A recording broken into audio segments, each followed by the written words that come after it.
श्रीकनकधारास्तोत्र अंगं हरेः पुलकभूषणमाश्रयन्ती भृङ्गाङ्गनेव मुकुलाभरणं तमालम् अङ्गीकृताखिलविभूतिरपाङ्गलीला माङ्गल्यदास्तु मम मङ्गलदेवतायाः।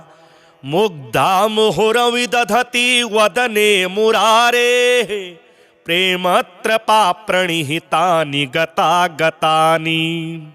मालादृशोर्मधुकरेव महोत्पलेया सा मे श्रियं दिशतु सागरसम्भवायाः। आमीलिताक्षमधिगम्य मुदा मुकुन्दम् आनन्दकन्दमनिमेषमनङ्गतन्त्रम् आकेकरस्थितकनीनिकपक्ष्मनेत्रम् पोत्ये भवेन्मम भुजङ्गशयाङ्गनायाः। बाह्वन्तरे मधुजितः श्रितकौस्तुभेया हारावलीव हरिनीलमयी विभाति। कामप्रदा भगवतो पिकटाक्ष्यमाला कल्याणमावहतु मे कमलालयायाः। कालाम्बुदालिललितो रसिकैटभारेः धाराधरे स्फुरति या तडिदङ्गनेव। मातुः समस्तजगतां महनीयमूर्तिः भद्राणि मे दिशतु भार्गवनन्दनायाः। प्राप्तं पदं प्रथमतः खलु यत् प्रभावान् माङ्गल्यभाजि मधुमाथिनि मन्मथेन। मय्यापतेत्तदिह मन्थरमीक्षणार्थम् मन्दालसं च मकरालय कन्यकायाः। विश्वामरेन्द्रपदविभ्रमदानदक्षम् आनन्दहेतुरधिकं मुरविद्विषोऽपि ईशन्निषीदतु मयि क्षणमीक्षणार्धमिन्दीवरोदरसहोदरमिन्दिरायाः। इष्टाविशिष्टमतयोऽपि यया दयार्द्र दृष्ट्या त्रिविष्टपपदं सुलभं लभन्ते। दृष्टिः प्रहृष्टकमलोदरदीप्तिरिष्टां पुष्टिं कृषीष्ट मम पुष्करविष्टरायाः। दद्याद्दयान्नुपवनो द्रविणाम्बुधाराम् अस्मिन्न किंचन विहंगशिशौ विषण्णे।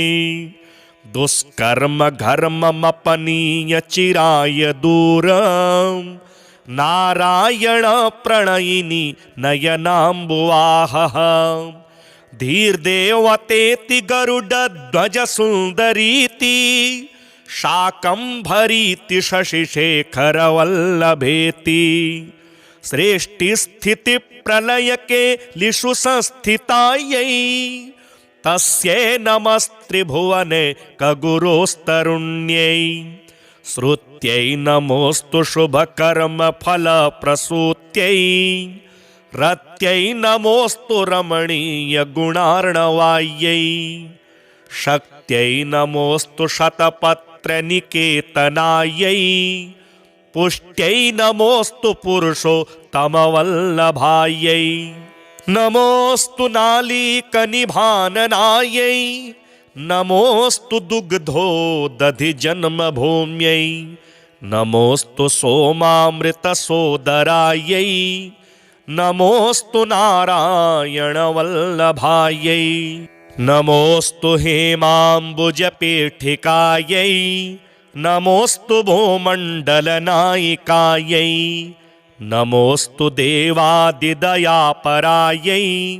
नमोस्तु शार्ङ्गायुधवल्लभायै। नमोस्तु देव्यै भृगुनन्दनायै नमोस्तु विष्णोरुरसिस्थितायै। नमोस्तु लक्ष्म्यै कमलालयायै नमोस्तु दामोदरवल्लभायै। नमोऽस्तु कान्त्यै कमलेक्षणायै नमोऽस्तु भूत्यै भुवनप्रसूत्यै नमोऽस्तु देवादिभिरर्चितायै नमोऽस्तु नन्दात्मजवल्लभायै सम्पत्कराणि सकलेन्द्रियनन्दनानि साम्राज्यदानविभवानि सरोरुहाक्षी तद्वन्दनानि दुरितोत्तरणोद्यतानि मामेव मातरनिशं कलयन्तु मान्ये यत्कटाक्षसमुपासनाविधिः सेवकस्य सकलार्थसम्पदः सन्तनोति वचनाङ्गमानसैः त्वां मुरारिहृदयेश्वरीं भजे सरसिजनिलये सरोजहस्ते धवलतमांशुकगन्धमाल्यशोभे भगवति हरिवल्लभे मनोज्ञे त्रिभुवनभूतिकरी प्रसीद मह्यम् दिग्गस्तिभिः कनककुम्भमुखावसृष्टा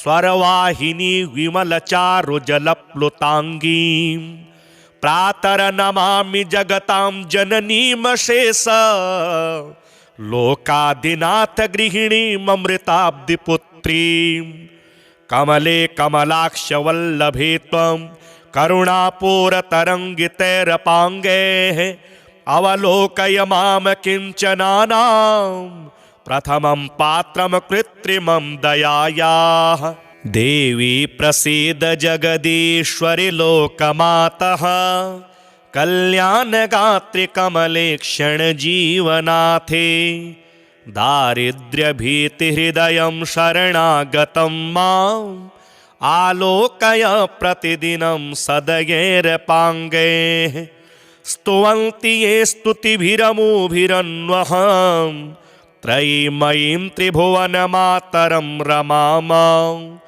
गुणाधिका गुरुतरभाग्यभागिनो भवन्ति ते भुवि बुधभाविताशयाः अङ्गं हरेः पुलकभूषणमाश्रयन्ति भृङ्गाङ्गनेव मुकुलाभरणं तमालम् अङ्गीकृताखिलविभूतिरपाङ्गलीला माङ्गल्यदास्तु मम मङ्गलदेवतायाः मुग्धा मुहुरविदधति वदने मुरारेः प्रेमत्रपा प्रणिहितानि गतागतानि मालादृशोर्मधुकरीव महोत्पलेया सा मे श्रियं दिशतु सागरसम्भवायाः आमीलिताक्षमधिगम्य मुदा मुकुन्दम् आनन्दकन्दमनिमेषमनङ्गतन्त्रम् आकेकरस्थितकनीनिकपक्ष्मनेत्रम् पूत्ये भवेन्मम भुजङ्गशयाङ्गनायाः बाह्वन्तरे मधुजितः श्रितकौस्तुभेया हारावलीव हरिनीलमयी विभाति कामप्रदा भगवतो पिकटाक्ष्यमाला कल्याणमावहतु मे कमलालयायाः कालाम्बुदालिललितो रसिकैटभारेः धाराधरे स्फुरति या तडिदङ्गनेव मातुः समस्तजगतां महनीयमूर्तिः भद्राणि मे दिशतु भार्गवनन्दनायाः प्राप्तं पदं प्रथमतः खलु यत् प्रभावान् माङ्गल्यभाजि मधुमाथिनि मन्मथेन मय्यापते तदिह मन्थरमीक्षणार्थं मन्दालसं च मकरालय कन्यकायाः विश्वामरेन्द्रपदविभ्रमदानदक्षम् आनन्दहेतुरधिकं मुरविद्विषोऽपि ईशन्निषीदतु मयि क्षणमीक्षणार्ध मिन्दीवरोदर सहोदरमिन्दिरायाः इष्टाविशिष्टमतयोऽपि यया दयार्द्र दृष्ट्या त्रिविष्टपपदं सुलभं लभन्ते। दृष्टिः प्रहृष्टकमलोदरदीप्तिरिष्टां पुष्टिं कृषीष्ट मम पुष्करविष्टरायाः। दद्याद्दयान्नुपवनो द्रविणाम्बुधाराम् अस्मिन्न किञ्चन विहङ्गशिशौ विषण्णे। दुष्कर्म घर्ममपनीय चिराय दूरम् नारायण प्रणयिनी नयनाम्बुवाहः। धीर्देवतेति गरुडध्वज सुन्दरीति शाकम्भरीति शशिशेखरवल्लभेति। सृष्टिस्थितिप्रलयके लिषु संस्थितायै तस्यै नमस्त्रिभुवने कगुरोस्तरुण्यै। श्रुत्यै नमोऽस्तु शुभकर्मफलप्रसूत्यै रत्यै नमोऽस्तु रमणीयगुणार्णवायै। शक्त्यै नमोऽस्तु शतपत्रनिकेतनायै पुष्ट्यै नमोऽस्तु पुरुषोत्तमवल्लभायै। नमोऽस्तु नालीकनिभाननायै नमोऽस्तु दुग्धोदधिजन्मभूम्यै। नमोऽस्तु सोमामृतसोदरायै नमोऽस्तु नारायणवल्लभायै। नमोऽस्तु हेमाम्बुजपीठिकायै नमोऽस्तु भूमण्डलनायिकायै। नमोऽस्तु देवादिदयापरायै नमोऽस्तु शार्ङ्गायुधवल्लभायै। नमोऽस्तु देव्यै भृगुनन्दनायै नमोऽस्तु विष्णोरुरसिस्थितायै। नमोऽस्तु लक्ष्म्यै कमलालयायै नमोऽस्तु दामोदरवल्लभायै। नमोऽस्तु कान्त्यै कमलेक्षणायै नमोऽस्तु भूत्यै भुवनप्रसूत्यै। नमोऽस्तु देवादिभिरर्चितायै नमोऽस्तु नन्दात्मजवल्लभायै। सम्पत्कराणि सकलेन्द्रियनन्दनानि साम्राज्यदानविभवानि सरोरुहाक्षि। त्वद्वन्दनानि दुरितोत्तरणोद्यतानि मामेव मातरनिशं कलयन्तु मान्ये। यत्कटाक्षसमुपासनाविधिः सेवकस्य सकलार्थसम्पदः सन्तनोति वचनाङ्गमानसैः त्वां मुरारिहृदयेश्वरीं भजे। सरसिजनिलये सरोजहस्ते धवलतमांशुकगन्धमाल्यशोभे भगवति हरिवल्लभे मनोज्ञे। त्रिभुवनभूतिकरी प्रसीद मह्यम् दिग्गस्तिभिः कनककुम्भमुखावसृष्टा स्वरवाहिनी विमलचारुजलप्लुताङ्गीं। प्रातरनमामि जगतां जननीमशेष लोकादिनाथ गृहिणीममृताब्धिपुत्रीं। कमले कमलाक्षवल्लभे त्वं करुणापूरतरङ्गितैरपाङ्गैः अवलोकय मां किञ्चनानां प्रथमं पात्रं कृत्रिमं दयायाः। देवी प्रसीद जगदीश्वरि लोकमातः कल्याणगात्रि कमले क्षणजीवनाथे। दारिद्र्यभीतिहृदयं शरणागतं माम् आलोकय प्रतिदिनं सदयैरपाङ्गैः। स्तुवन्ति ये स्तुतिभिरमुभिरन्वहं त्रयीमयीं त्रिभुवनमातरं रमामः। गुणाधिका गुरुतरभाग्यभागिनो भवन्ति ते भुवि बुधभाविताशयाः। अङ्गं हरेः पुलकभूषणमाश्रयन्ति भृङ्गाङ्गनेव मुकुलाभरणं तमालम्। अङ्गीकृताखिलविभूतिरपाङ्गलीला माङ्गल्यदास्तु मम मङ्गलदेवतायाः। मुग्धा मुहुरविदधति वदने मुरारेः प्रेमत्रपा प्रणिहितानि गतागतानि।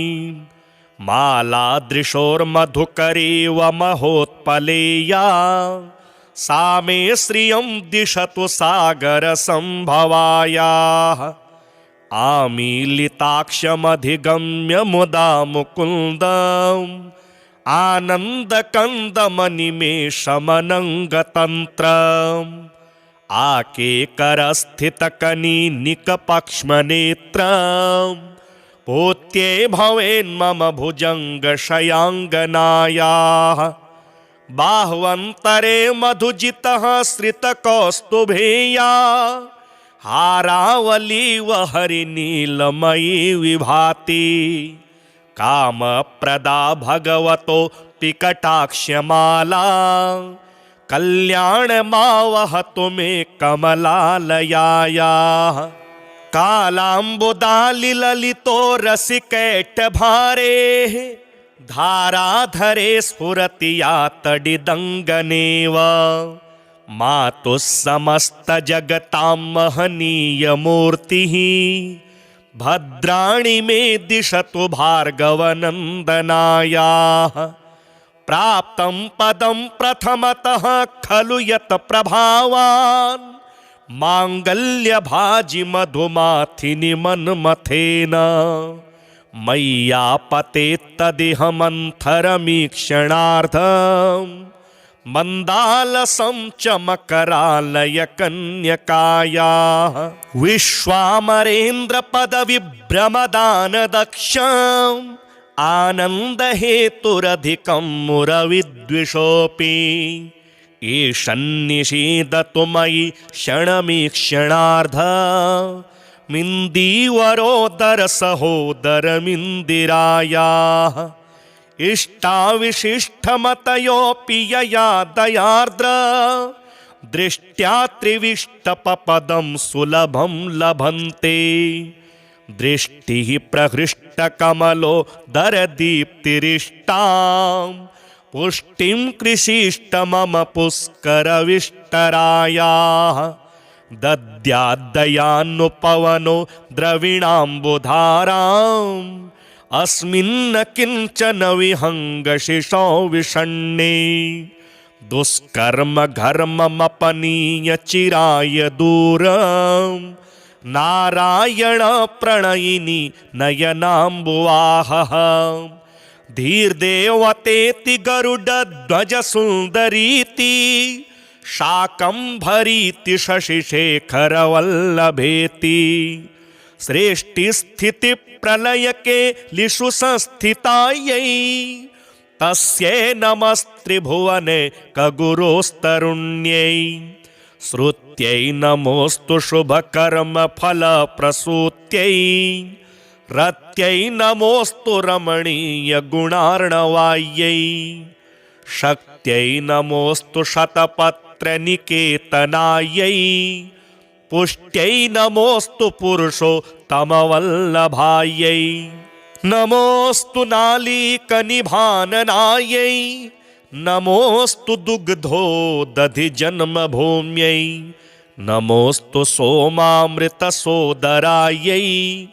नमोऽस्तु नारायणवल्लभायै।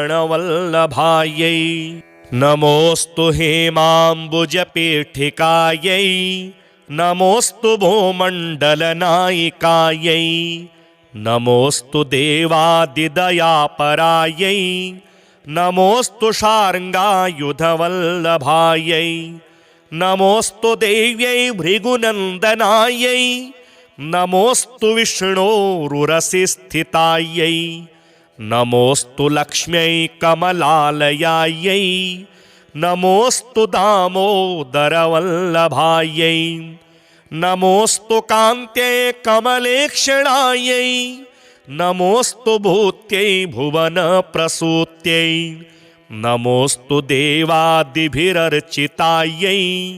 नमोस्तु नन्दात्मजवल्लभायै सम्पत्कराणि सकलेन्द्रियनन्दनानि साम्राज्यदानविभवानि सरोरुहाक्षी त्वद्वन्दनानि दुरितोत्तरणोद्यतानि मामेव मातरनिशं कलयन्तु मान्ये यत्कटाक्षसमुपासनाविधिः सेवकस्य सकलार्थसम्पदः सन्तनोति वचनाङ्गमानसैः त्वां मुरारिहृदयेश्वरीं भजे सरसिजनिलये सरोजहस्ते धवलतमांशुकगन्धमाल्यशोभे भगवति हरिवल्लभे मनोज्ञे त्रिभुवनभूतिकरी प्रसीद मह्यम् दिग्गस्तिभिः कनककुम्भमुखावसृष्टा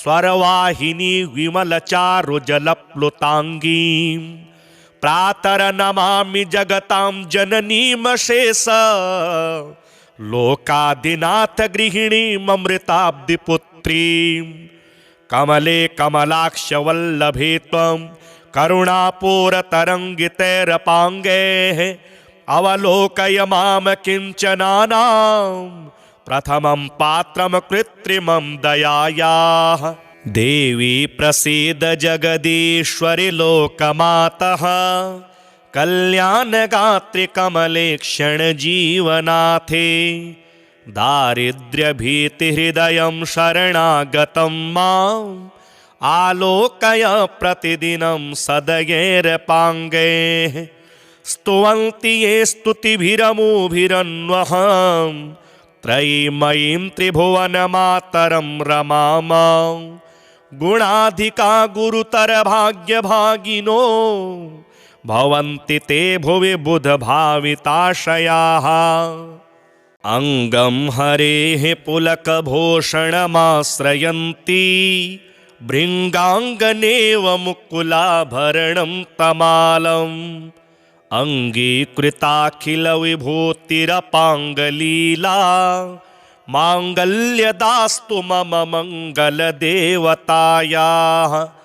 मुग्धा मुहुरविदधति वदने मुरारेः प्रेमत्रपाप्रणिहितानि गतागतानि मालादृशोर्मधुकरीव महोत्पलेया सा मे श्रियं दिशतु सागरसम्भवायाः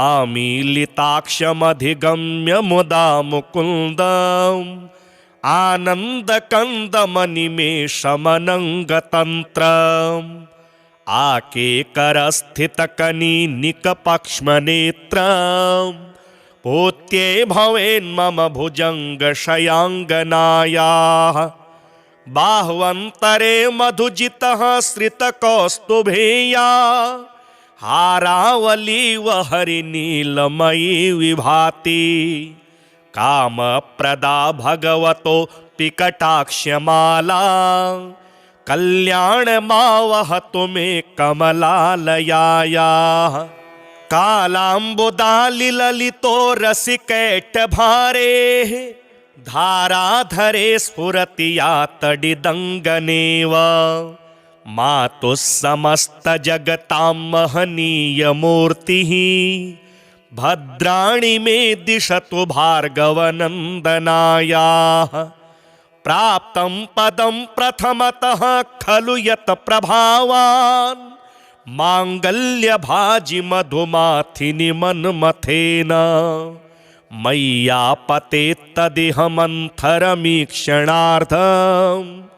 मन्दालसं च मकरालय कन्यकायाः विश्वामरेन्द्रपदविभ्रमदानदक्षम् आनन्दहेतुरधिकं मुरविद्विषोऽपि ईशन्निषीदतु मयि क्षणमीक्षणार्ध मिन्दीवरोदरसहोदरमिन्दिरायाः इष्टाविशिष्टमतयोऽपि यया दयार्द्र दृष्ट्या त्रिविष्टपपदं सुलभं लभन्ते दृष्टिः प्रहृष्टकमलोदरदीप्तिरिष्टां पुष्टिं कृषिष्ट मम पुष्करविष्टरायाः दद्याद्दयान्नुपवनो द्रविणाम्बुधाराम्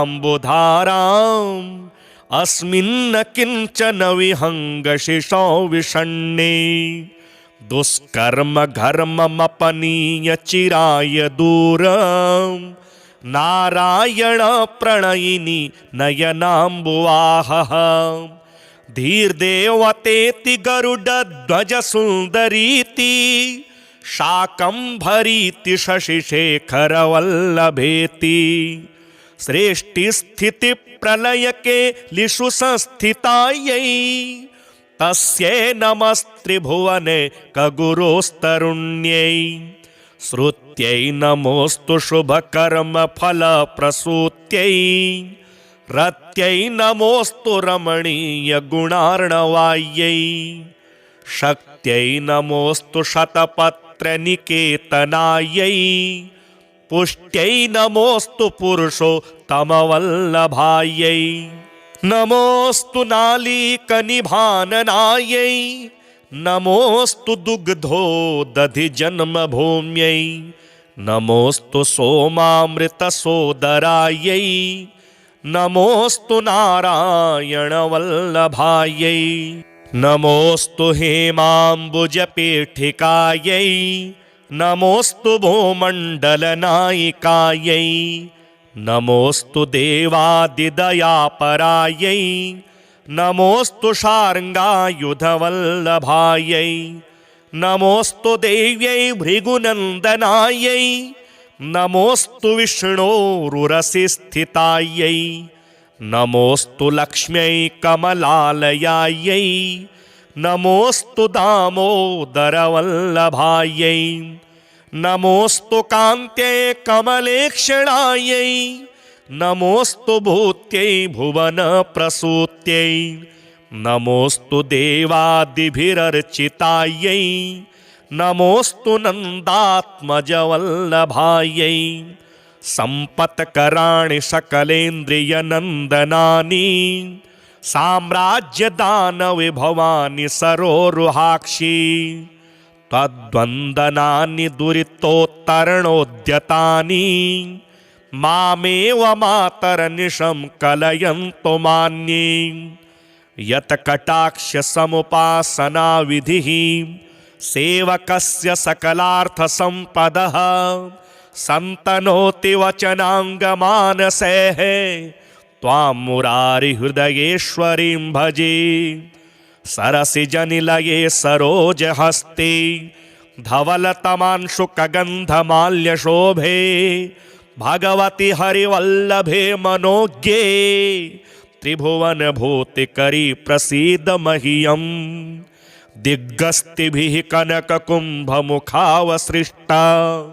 स्वरवाहिनी विमलचारुजलप्लुताङ्गीं प्रातरनमामि जगतां जननीमशेष लोकादिनाथ गृहिणीममृताब्धिपुत्रीं कमले कमलाक्ष वल्लभे त्वं करुणापूरतरङ्गितैरपाङ्गैः अवलोकय माम किञ्चनानां प्रथमं पात्रं कृत्रिमं दयायाः देवी प्रसीद जगदीश्वरि लोकमातः कल्याणगात्रि कमलेक्षण जीवनाथे दारिद्र्यभीतिहृदयं शरणागतं माम् आलोकय प्रतिदिनं सदयैरपाङ्गैः स्तुवन्ति ये स्तुतिभिरमुभिरन्वहं त्रयीमयीं त्रिभुवनमातरं रमामां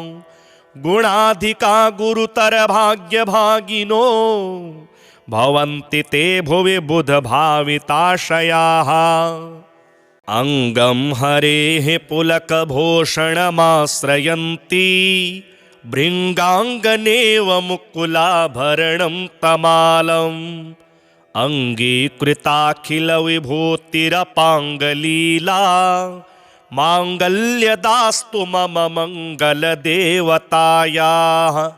मुग्धा मुहुरविदधति वदने मुरारेः प्रेमत्रपा प्रणिहितानि गतागतानि मालादृशोर्मधुकरेव महोत्पलेया सा मे श्रियं दिशतु सागरसम्भवायाः आमीलिताक्षमधिगम्य मुदा मुकुन्दम् आनन्दकन्दमनिमेषमनङ्गतन्त्रम् आकेकरस्थितकनीनिकपक्ष्मनेत्रम् पूत्ये भवेन्मम भुजङ्गशयाङ्गनायाः बाह्वन्तरे मधुजितः श्रितकौस्तुभेया हारावलीव हरिनीलमयी विभाति कामप्रदा भगवतो पिकटाक्ष्यमाला कल्याणमावहतु मे कमलालयायाः कालाम्बुदालिललितो रसिकैटभारेः धाराधरे स्फुरति या तडिदङ्गनेव मातुः समस्तजगतां महनीयमूर्तिः भद्राणि मे दिशतु भार्गवनन्दनायाः प्राप्तं पदं प्रथमतः खलु यत् प्रभावान् माङ्गल्यभाजि मधुमाथिनि मन्मथेन मय्यापतेत्तदिह मन्थरमीक्षणार्थं मन्दालसं च मकरालय कन्यकायाः विश्वामरेन्द्रपदविभ्रमदानदक्षम् आनन्दहेतुरधिकं मुरविद्विषोऽपि ईशन्निषीदतु मयि क्षणमीक्षणार्धमिन्दीवरोदरसहोदरमिन्दिरायाः इष्टाविशिष्टमतयोऽपि यया दयार्द्र दृष्ट्या त्रिविष्टपपदं सुलभं लभन्ते दृष्टिः प्रहृष्टकमलो दरदीप्तिरिष्टाम् पुष्टिं कृषिष्ट मम पुष्करविष्टरायाः दद्याद्दयान्नुपवनो द्रविणाम्बुधाराम् अस्मिन्न किञ्चन विहङ्गशिशौ विषण्णे दुष्कर्म घर्ममपनीय चिराय दूरम् नारायण प्रणयिनी नयनाम्बुवाहः धीर्देवतेति गरुडध्वज सुन्दरीति शाकम्भरीति शशिशेखरवल्लभेति सृष्टिस्थितिप्रलयके लिषु संस्थितायै तस्यै नमस्त्रिभुवने कगुरोस्तरुण्यै श्रुत्यै नमोऽस्तु शुभकर्मफलप्रसूत्यै रत्यै नमोऽस्तु रमणीयगुणार्णवायै शक्त्यै नमोऽस्तु शतपत्रनिकेतनायै पुष्ट्यै नमोऽस्तु पुरुषोत्तमवल्लभायै नमोऽस्तु नालीकनिभाननायै नमोऽस्तु दुग्धोदधिजन्मभूम्यै नमोऽस्तु सोमामृतसोदरायै नमोऽस्तु नारायणवल्लभायै नमोऽस्तु हेमाम्बुजपीठिकायै नमोऽस्तु भूमण्डलनायिकायै नमोऽस्तु देवादिदयापरायै नमोऽस्तु शार्ङ्गायुधवल्लभायै नमोऽस्तु देव्यै भृगुनन्दनायै नमोऽस्तु विष्णोरुरसिस्थितायै नमोऽस्तु लक्ष्म्यै कमलालयायै नमोऽस्तु दामोदरवल्लभायै नमोऽस्तु कान्त्यै कमलेक्षणायै नमोऽस्तु भूत्यै भुवनप्रसूत्यै नमोऽस्तु देवादिभिरर्चितायै नमोऽस्तु नन्दात्मजवल्लभायै सम्पत्कराणि सकलेन्द्रियनन्दनानि साम्राज्यदानविभवानि सरोरुहाक्षी त्वद्वन्दनानि दुरितोत्तरणोद्यतानि मामेव मातरनिशं कलयन्तु मान्ये यत् कटाक्ष समुपासना विधिः सेवकस्य सकलार्थसम्पदः सन्तनोति वचनाङ्गमानसैः त्वां मुरारिहृदयेश्वरीं भजे सरसिजनिलये सरोजहस्ते धवलतमांशुकगन्धमाल्यशोभे भगवति हरिवल्लभे मनोज्ञे त्रिभुवनभूतिकरी प्रसीद मह्यम् दिग्गस्तिभिः कनककुम्भमुखावसृष्टा स्वरवाहिनी विमलचारुजलप्लुताङ्गीं प्रातरनमामि जगतां जननीमशेष लोकादिनाथ गृहिणीममृताब्धिपुत्रीं कमले कमलाक्षवल्लभे त्वं करुणापूरतरङ्गितैरपाङ्गैः अवलोकय माम किञ्चनानां प्रथमं पात्रं कृत्रिमं दयायाः देवी प्रसीद जगदीश्वरि लोकमातः कल्याणगात्रि कमले क्षणजीवनाथे दारिद्र्यभीतिहृदयं शरणागतं माम् आलोकय प्रतिदिनं सदयैरपाङ्गैः स्तुवन्ति ये स्तुतिभिरमुभिरन्वहं त्रयीमयीं त्रिभुवनमातरं रमामां गुणाधिका गुरुतरभाग्यभागिनो भवन्ति ते भुवि बुधभाविताशयाः।